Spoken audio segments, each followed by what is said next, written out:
Já que o próprio Deus não pode baixar à terra, a matéria grosseira, cabe ao espírito humano subir o caminho até o espiritual ideal de onde proveio.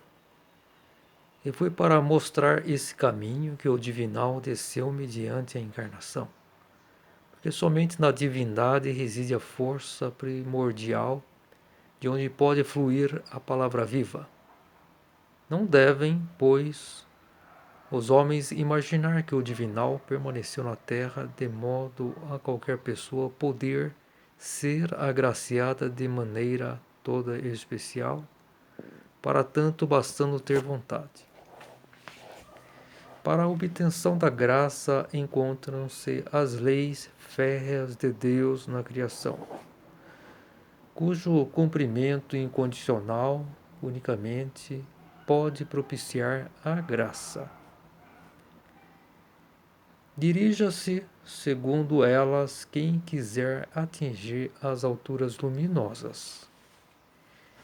Ninguém deve comparar Deus, que é perfeito, com um soberano da terra, que em seus critérios imperfeitos e humanos pode, através de seus magistrados da mesma espécie, conceder indultos arbitrários, mercê de sentenças proferidas.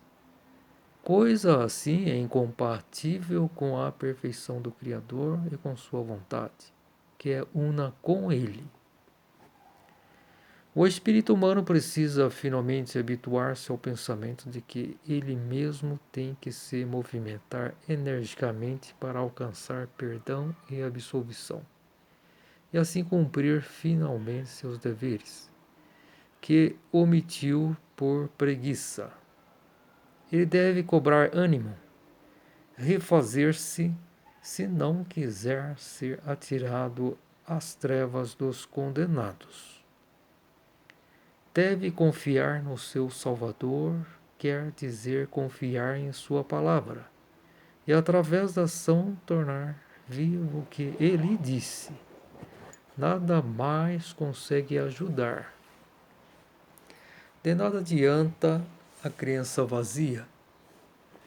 Acreditar nele não quer dizer outra coisa senão acreditar deveras em sua palavra.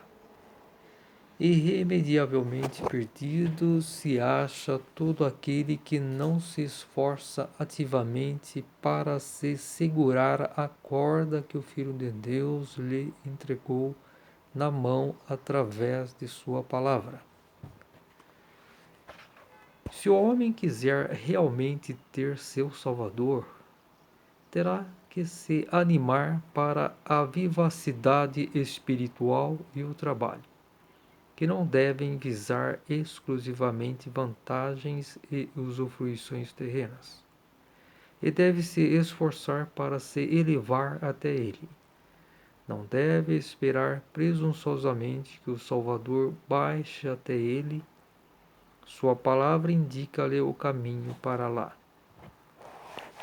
Eu sou o Senhor teu Deus. Dissertação 43 do volume 2 da Mensagem do Graal na Luz da Verdade de Abdrushim. www.mensagemdograal.com.br www.graal.org.br. Já que o próprio Deus não pode baixar à terra a matéria grosseira, cabe ao espírito humano subir o caminho até o espiritual ideal de onde proveio.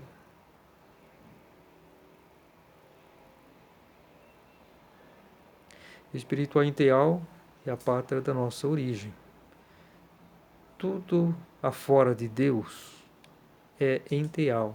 O divino também é enteal, pois a criação divina é uma criação.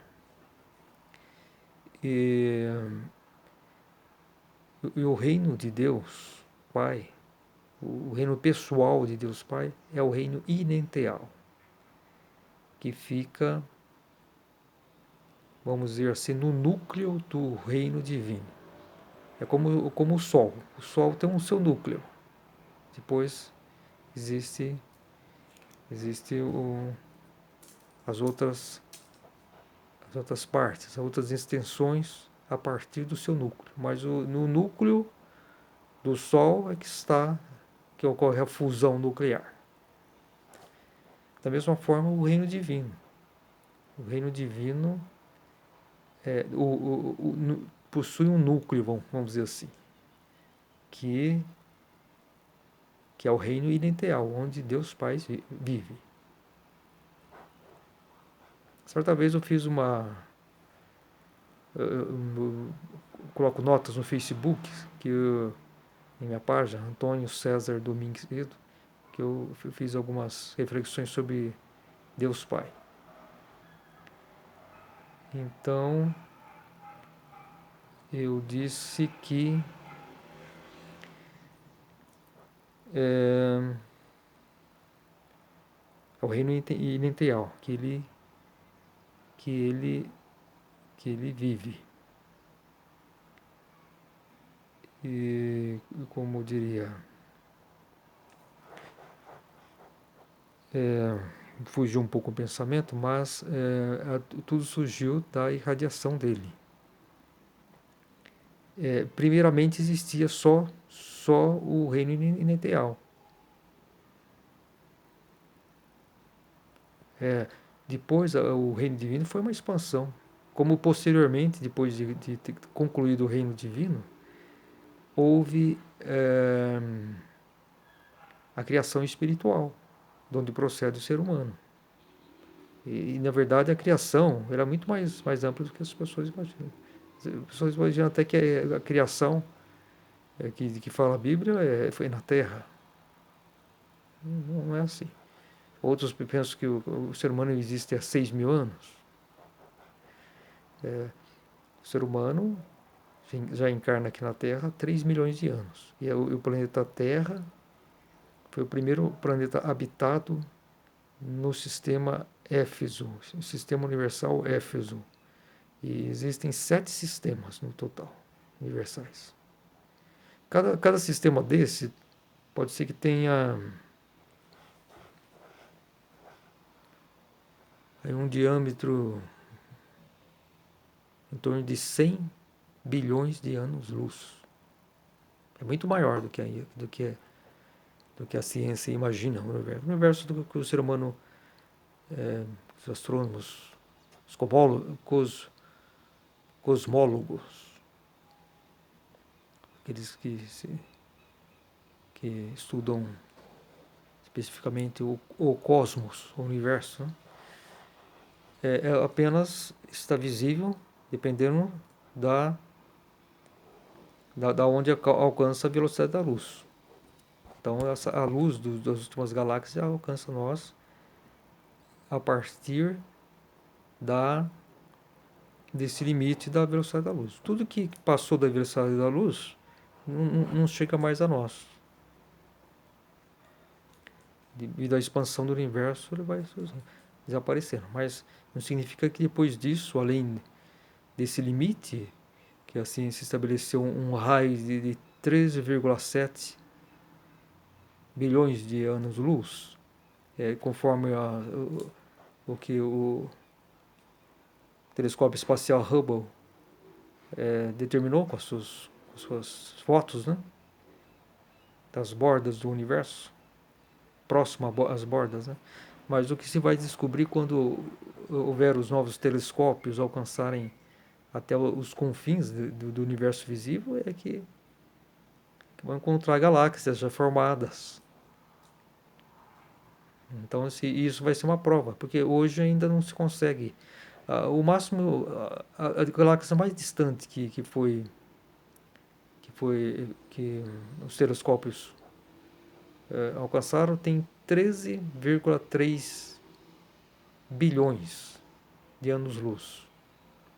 Enquanto que se determinou que o universo, o limite dele o universo físico tem 13,7 bilhões. Então o início do universo seria 13 a 13,7 bilhões. Mas é um conceito completamente falso. Quando você alcançar as observações do telescópio nesse limite, vamos perceber que já existem galáxias formadas, né? E não aquela sopa do início do universo. Vai se descobrir isso. O universo é muito mais antigo.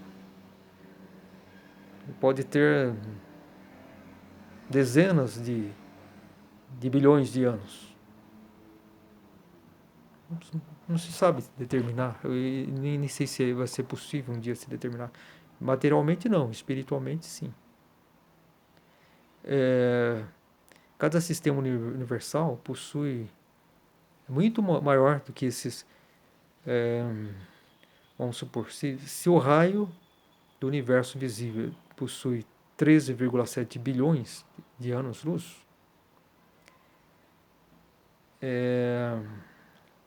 o diâmetro dele seria então de 27,4 bilhões de anos-luz. Mas só o sistema Éfeso, existem 7 partes do universo materiais. Pode ser que tenha a esfera, pode ser que tenha um raio de 50 bilhões de anos-luz e um diâmetro de 100 bilhões. E nosso universo visível está inserido nisso. O limite é só dependendo da onde nós nos localizamos na esfera Éfeso.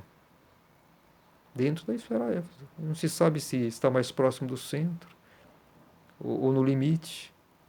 Mas é fato o seguinte: em uma determinada constelação existe onde aponta para o centro do sistema Éfeso. E qual que será? Eu suponho o seguinte: uma forma de tentar se determinar aonde que é o centro do universo Éfeso. Vamos supor a constelação, a região no céu onde está que está apontada para o centro, ou então mais próximo, da seguinte forma: se diz que o raio é 13,7. Mas eu acredito que se fizer uma medição em todas as direções, por exemplo, leste, oeste, tem o zênite e como outro nome, são 6 pontos, né? Vamos supor que você pode medir, né?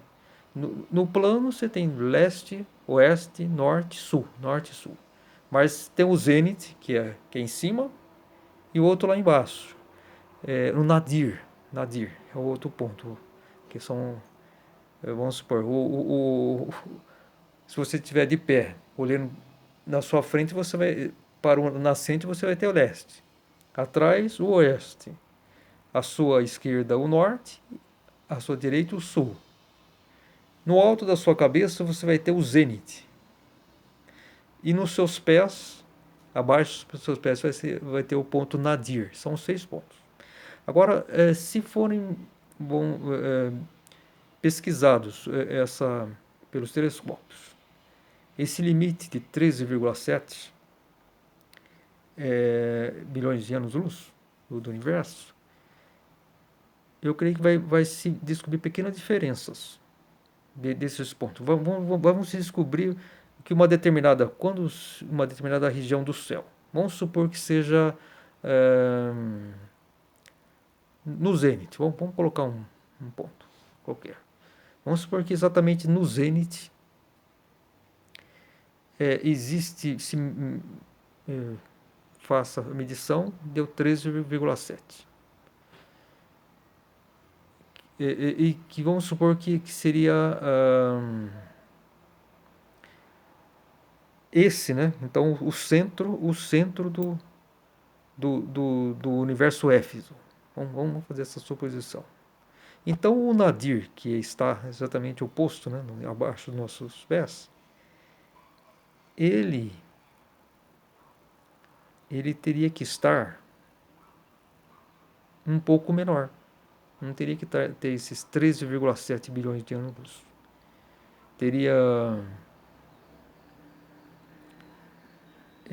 vamos supor, 13,5 bilhões de anos-luz. Vamos colocar uma diferença aí. Aí teria, então, 200 milhões de anos-luz de diferença. E por que ocorre isso? Que vamos supor uma gigantesca esfera, que seria a parte do universo Éfeso, de 100 bilhões de anos-luz. Quando se está mais próximo do centro, a expansão do universo tá mais lenta, porque a expansão é progressiva. A partir do seu centro até o limite é onde está a maior velocidade da expansão. Então, a parte de, vamos supor, nosso universo visível, que está direcionada para o centro do sistema Éfeso, ele é um pouco mais lento, tem que estar um pouco mais lento a sua expansão do que o ponto oposto, que está mais distante do centro.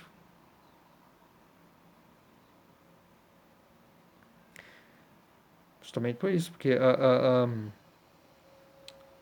a velocidade da expansão está mais lenta, quanto mais próximo estiver do centro. Então, o que acontece? Estando mais lenta, a luz precisa de um espaço maior para percorrer. Se esse espaço, então, for de 13,7 bilhões de anos-luz,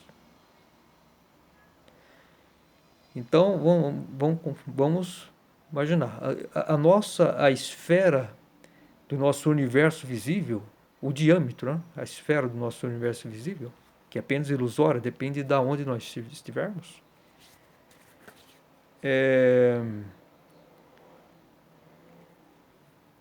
de um limite a outro tem 27,4 bilhões de anos-luz. Então, nesse ponto da esfera, que está mais próximo ao centro da esfera Éfeso, ele, ele tem uma expansão mais lenta, porque está mais próxima do centro do espaço do sistema Éfeso. Então, precisa ter uma maior distância para percorrer, até o centro que são os olhos. Então, como eu digo, desse limite do nosso universo visto mais próximo do núcleo do sistema Éfeso, até onde nós estamos, a distância percorrida é 13,7 bilhões de anos-luz. Agora, do centro, onde nós estamos, até o limite oposto com relação ao núcleo do sistema Éfeso, ela está mais próxima da borda desse sistema Éfeso. Então, ela tem que estar com uma velocidade maior de expansão. Então, se for medir, vai ter uma diferença. Então, vamos supor que seja 13,5 bilhões de anos-luz. Então, aí vai se determinar aonde está o centro da nossa esfera Éfeso. Onde estiver maior essa distância, né? que a luz demora a percorrer, justamente por causa disso. Então, aí está um ponto para se verificar. E outra coisa que eu falo é o seguinte: quando esses telescópios atingirem a borda do nosso universo visível, penso que vai ser possível, através de medições muito detalhadas, muito precisas, ver exatamente um determinado astro, vamos supor, uma galáxia ou então um quasar, quando ele está nesse limite que ele começa a alcançar a velocidade da luz, que ele está em transição. Isso em qualquer direção, nessa borda, vamos supor, qualquer borda, porque no nosso universo visível, em toda a borda do universo visível, tem uma esfera, né? Vamos supor de 13, não, 27,4 bilhões de anos. Aliás, se eu for considerar essa diferença que eu disse de 200 milhões de anos-luz, então, na verdade, a esfera ela não seria uma perfeita esfera. Como eu disse, ela teria um lado como se fosse um pouquinho ovalada, né? De um lado, esse limite mais distante, vamos supor, ela é um pouquinho mais curta, enquanto que da outra parte, do outro limite, é um pouco mais longa. Então ela teria 27,200 é, 27,200,2 bilhões de anos-luz. E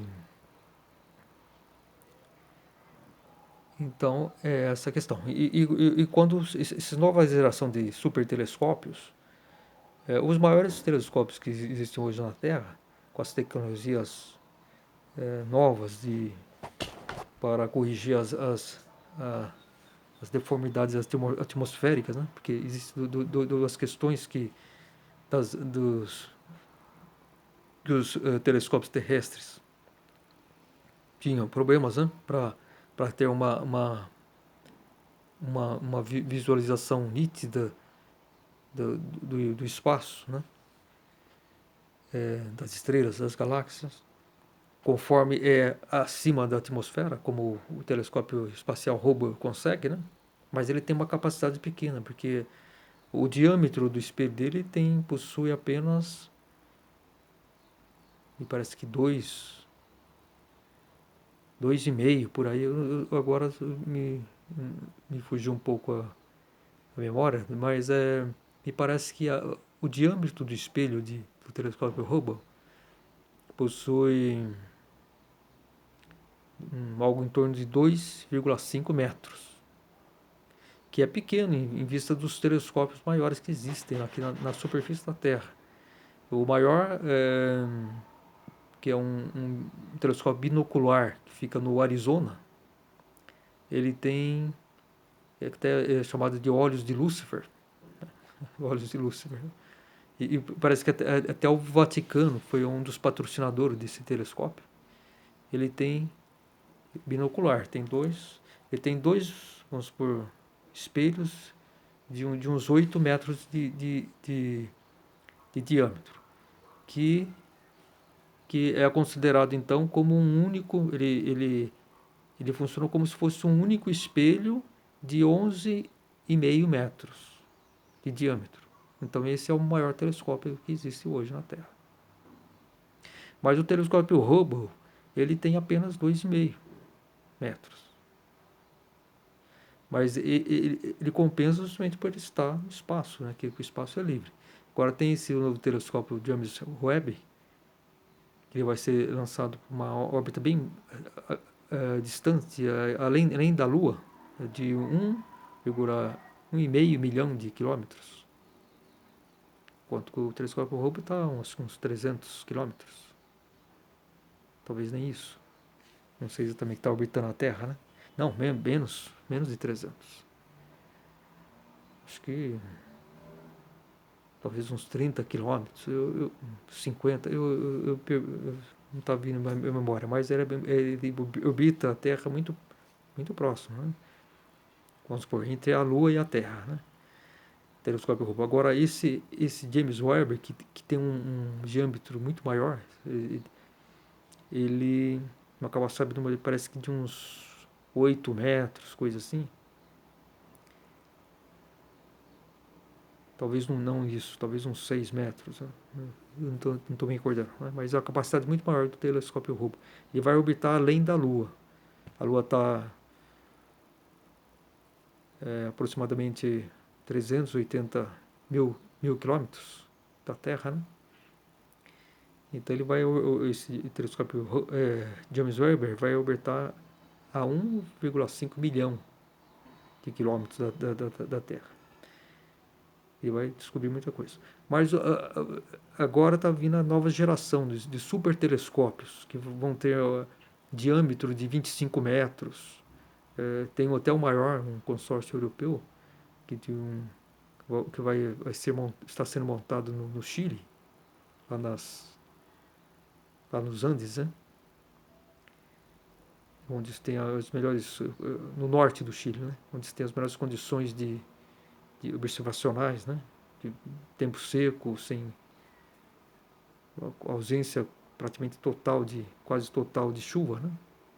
Então, são os melhores locais para se observar, né? No Havaí também, né? Montes do Havaí tem alguns lugares melhores para observação. Então, esses supertelescópios vão ter um diâmetro muito elevado. Esse telescópio, o consórcio europeu, tem participação também de outras instituições do mundo inteiro. Ele tem, me parece que 38 metros de diâmetro. Ele vai ser o maior. Me parece que vai ficar pronto daqui a alguns anos. E todos esses telescópios já tem que operam, né? Existem hoje muitos telescópios assim de 8, 9, 10 e até 11 metros de diâmetro, né? na Terra, né? E eles têm tecnologias, né? Para se corrigir essas deformidades atmosféricas, porque a atmosfera dá aquelas oscilações, né? Então existe um dispositivo para que sincroniza essas oscilações. Esse é um ponto. E o outro também tem inferência, me parece que é com relação à poeira. É poeira, né, que existe na atmosfera, também atrapalha. Tem uma outra tecnologia também que eles usam, acho que com raio laser. Disparam um raio laser e anula, uma coisa desse tipo. Então hoje as novas tecnologias permitem uma observação, não sei se com a mesma qualidade, acho que com a mesma qualidade não, né? Acima da atmosfera não, mas é muito próximo, né, disso. Né? Então esses novos telescópios, penso que serão capazes de alcançar o limite, os limites do nosso universo visível. E vão enxergar, penso pela primeira vez, galáxias ou quásares que estão já em transição, estão alcançando o limite dessa velocidade, né, da luz. E vão passar a desaparecer, estão lentamente desaparecendo. Então, através da análise da luz desses astros, vai se perceber uma diminuição acima de ano a ano, assim, até mês a mês, uma mínima diferença da luminosidade, decrescente, porque ela está desaparecendo. Ela está parte, por exemplo, a galáxia é muito grande, né? Uma galáxia, em média, acho que a nossa galáxia se calcula em 100 mil anos-luz de diâmetro, a Via Láctea. É uma galáxia considerada grande, talvez em média as galáxias no mundo, mas tem galáxias muito maiores. A maior galáxia conhecida, ela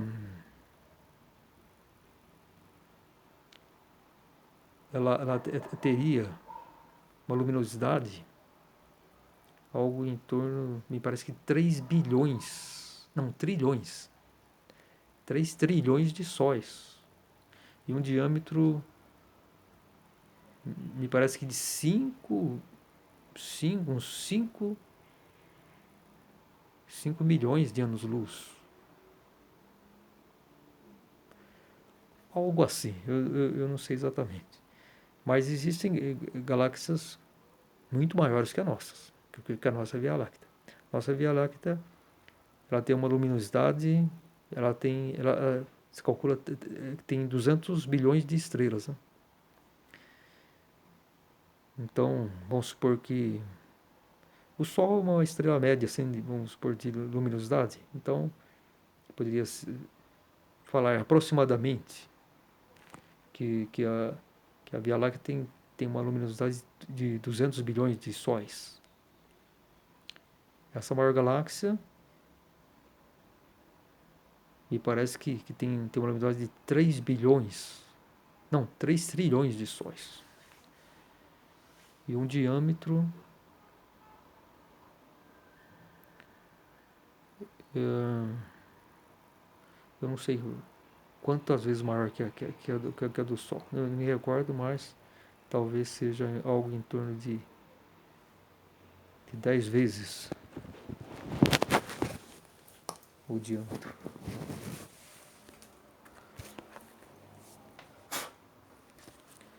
10 vezes o diâmetro.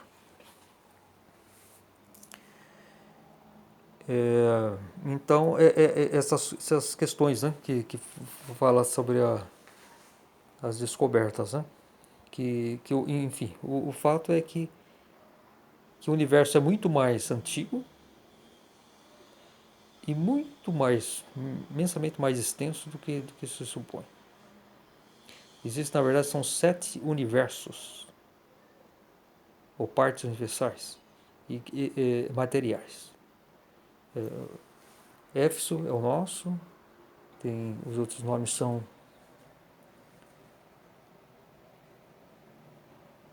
vamos ver aqui, são 7 partes universais.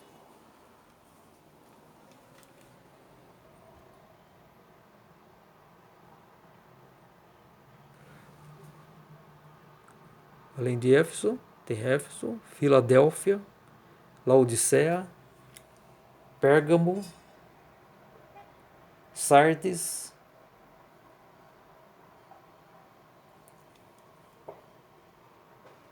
Esmirna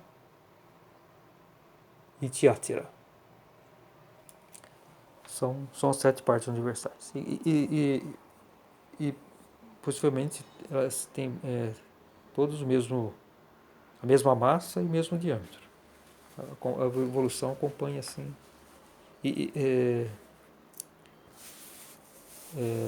Tudo sincronizado, vamos dizer assim. Né? 7 universos. E vamos dizer assim, no centro está, que comanda sobre a força do centro, vem do Olimpo, onde habita Zeus e Hera. Agora, eu divaguei um pouco, né, nessa questão do universo, eu estava falando do reino inenteal de Deus. Então, eu fiz uma vez uma reflexão que o reino inenteal, que seria o centro do reino divino, onde habita Deus, Deus Pai, seria como se fosse o núcleo do Sol, ele talvez tenha um diâmetro de algo em torno de 1 trilhão de anos-luz. É uma suposição. E o reino divino poderia talvez ter um diâmetro, incluindo, né, esse núcleo, de uns 10 trilhões de anos-luz. E a criação espiritual poderia ter uma extensão de uns 20 trilhões de anos-luz. E aí seria como um cometa no universo.